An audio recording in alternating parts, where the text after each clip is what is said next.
மார்கழி மாதம் 26வது நாள் கூடிய கோலம் இது.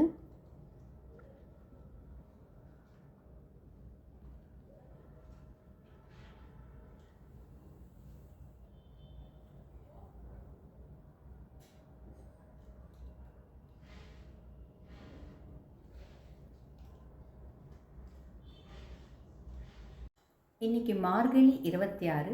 இன்னைக்குரிய பாசுரம் 26வது பாசுரம். ரொம்ப அழகான பாசுரம். மாலே மணிவண்ணா மார்கழி நீராடுவான், மாலே மணிவண்ணா மார்கழி நீராடுவான்.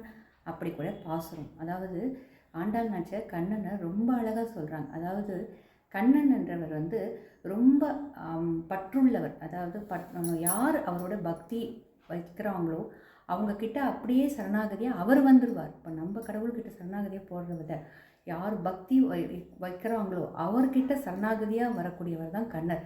அப்படியே அவரோட பித்துன்னு சொல்லுவாங்க. அதாவது பாசமாக அன்பாக அவர்கிட்ட போய் நிற்பார். இது உதாரணத்துக்கு அர்ஜுனனுக்கு எப்படி சாரதியாக நின்னார் இல்லையா, அந்த மாதிரி யார் பாசமாக வராங்களோ அவங்கக்கிட்ட அவர் அடிமையாக நிற்பார். இப்படிப்பட்ட கண்ணன், அழகான நீல நிறம் உடைய கண்ணன். அதாவது அன்புக்குரியவன், நீல நிறத்துக்குரியவன் கண்ணன்.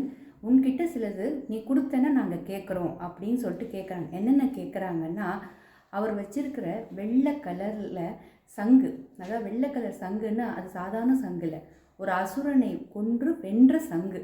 அந்த கர்ஜனை, அந்த சங்கு ஊதும்போது அப்படியே முழுங்கும்போது அப்படியே ஊரே நடுங்கும். அப்படிப்பட்ட சங்கும், அப்புறம் உங்ககிட்ட இருக்கிற பக்தி பாடல்கள் பாடுறவங்க, அப்புறம் எனக்கு பெரிய தோரணங்கள் கட்டி அழகிய இடம், விளக்குகள் எரிய அப்படிலாம் எனக்கு வேணும் அப்படின்ட்டு மார்கழி திங்களில் பாடுற பாசுரம் இது. அதாவது ஆண்டாள் அப்படி கேட்குறாங்க.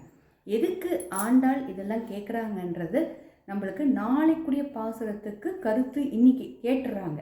நாளைக்கே அந்த பாசுரத்துக்கு விளக்கம் நம்மளுக்கு தெரிய போகுது. அதாவது ஆண்டாள் ஒரு பாசுரத்துலேயும் நம்மளுக்கு விளக்கும் போது இந்த பாசுரத்துக்குரிய மீனிங் மட்டும் எடுக்காமல் நாளைக்கு வர பாசுரத்துக்கு இன்றைக்கே அவங்க முன்னாடியே நம்மளுக்கு முன்கூட்டியே சொல்லிடுறாங்க. அவ்வளோ அழகான மீனிங். அதாவது இன்றைக்கி கண்ணனை ரொம்ப அழகாக எக்ஸ்பிளைன் பண்ணுறாங்க. நீ கூப்பிட்டோன்னே வந்துடுவேன். அதாவது உன் பக்தியை நம்ம சிம்பிளாக ஒரு பக்தியோடு அவர் கூப்பிட்டா போதும் வந்துடுவார் அப்படின்னு ஒரு சிம்பிளாக சொல்கிறத ரொம்ப அழகாக எக்ஸ்பிளைன் பண்ணுற பாசுரம். இன்றைக்கி பிரசாதமாக தயிர் சாதம். வெறும் தயிர் மட்டும் இல்லாமல் அதோட பால், அதோட கொஞ்சம் தேன், அதோட கொஞ்சம் இது கொஞ்சமாக கற்கண்டு போட்டு தயிர் சாதம் ரொம்ப அழகாக வச்சோம். கிருஷ்ணருக்கு வச்சா ரொம்ப நல்லாயிருக்கும். அதனால் அப்படி பண்ணுற தயிர் சாதம் இன்றைக்கி பிரசாதம்.